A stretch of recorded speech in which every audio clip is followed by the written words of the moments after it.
السلام عليكم ورحمة الله تعالى وبركاته. مشاهدينا الكرام، مرحبا بكم في هذا الفيديو الجديد.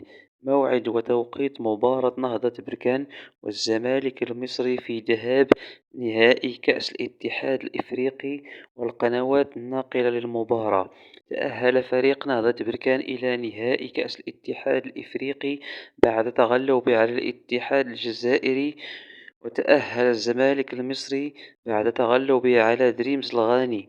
وسيواجه نهضة بركان الزمالك المصري في ذهاب نهائي كأس الاتحاد الإفريقي يوم الأحد 12 ماي 2024 على ملعب البلدي ببركان في حدود الساعة 8 مساء بالتوقيت المغربي. ومن المنتظر نقل هذه المباراة على شبكة قنوات بي إن سبورت.